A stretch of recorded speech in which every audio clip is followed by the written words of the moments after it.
CM Chandrababu మాటలు లెక్క చేయడం లేదు మంత్రి లోకేష్. ఏడాది పాటు విదేశీ ప్రయాణాలు రద్దు చేసుకోవాలని కేబినెట్ నిర్ణయం తీసుకుంది.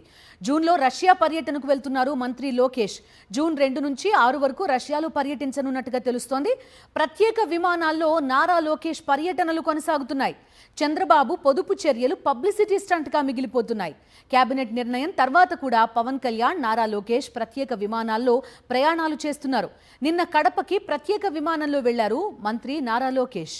రైట్, జూన్ 2 నుంచి జూన్ 6 వరకు రష్యాలో పర్యటించబోతున్నారు లోకేష్. ఈ విదేశీ పర్యటనకి సంబంధించి పూర్తి డీటెయిల్స్ అందిస్తారు మా కరెస్పాండెంట్ సతీష్ జాయిన్ అవుతున్నారు. సతీష్, చెప్పండి, జాతీయ ప్రయోజనాలు ఇవన్నీ కూడా విదేశీ మారక ద్రవ్యాన్ని వీలైనంతగా తక్కువ ఖర్చు పెట్టుకోవాలనేది ఒక పాలసీ. బాధ్యత గల మంత్రి స్థాయిలో ఉండి అలాంటి వాళ్ళే చేయకపోతే ఎలాగా? సామాన్య మానవులేమో లీటర్ పెట్రోల్ కొనాలన్నా కూడా మోదీ చెప్పారు వద్దు అని ఆలోచిస్తున్నారు.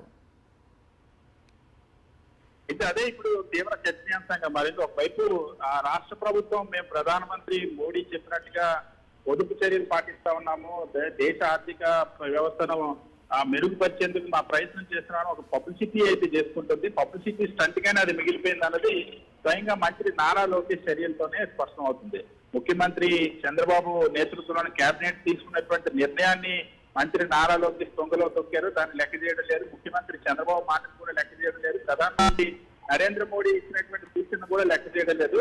మంత్రి నారా లోకేష్ విదేశీ పర్యటనలు కొనసాగుతూనే ఉన్నాయి. ఎందుకంటే ప్రధానమంత్రి మోడీ హైదరాబాద్ లో ఈ ప్రకటన చేసినప్పుడు ఆ కొద్ది గంటల్లోనే ఆ నారా లోకేష్ విదేశాలకు వెళ్లారు. మళ్ళీ ఇప్పుడు ఈ నెలలో మళ్ళీ జూన్ 3 నుండి జూన్ 6వ తేదీ వరకు వచ్చే నెలలో విదేశీ పర్యటన వెళ్ళడానికి అనుమతిస్తూ రాష్ట్ర ప్రభుత్వం జీవోఆర్టీ నెంబర్ 1029 జారీ చేసి ఇందులో జూన్ 3 నుండి జూన్ 6 వరకు రష్యాలో మంత్రి నారా లోకేష్ పర్యటించనున్నారు.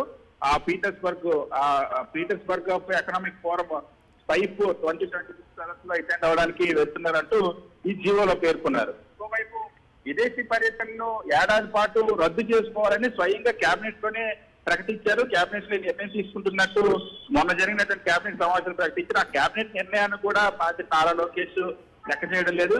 ప్రత్యేక విమానాల్లో ఒకవైపు పర్యటన కొనసాగిస్తున్న పరిస్థితి. ఎందుకంటే మొన్న మనం చూసాం, కేబినెట్ జరిగిన రోజే మంత్రి నారా లోకేష్ ప్రత్యేక విమానాల్లో పర్యటించారు సత్యసాయి జిల్లాలో. మళ్ళీ నిన్న కడప జిల్లా కూడా ప్రత్యేక విమానంలోనే వెళ్లారు.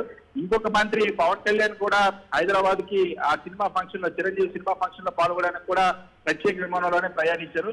వాస్తవానికి ఈ రోజు నో వెహికల్ డే అని ప్రకటించింది రాష్ట్ర ప్రభుత్వం ప్రతి శుక్రవారాన్ని. కానీ స్వయంగా మంత్రి నారా లోకేష్ కడప జిల్లా పర్యటనలో భారీ కాన్వాయ్తో ముందుగా 3 వెహికల్స్ అక్కడ వెళ్ళారు. నో వెహికల్ డే అంటే నో వెహికల్ డే పాటించలేదు.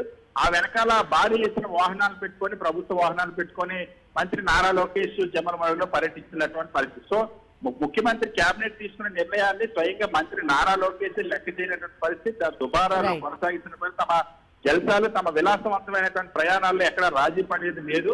ప్రత్యేక విమానాల్లో తిరుగుతాం, విదేశీ ప్రయాణాల్లో తిరుగుతాం, భారీ కాన్వాయ్లు వినియోగిస్తామని కేబినెట్ లో తీసుకున్న నిర్ణయం తీసుకున్నా సరే నాకు అది వర్తించదన్నట్టుగా మంత్రి నారా లోకేష్ వ్యవహరించడం అన్నది తీవ్ర విమర్శలకు దారితీస్తుంది. Right Satish, thank you.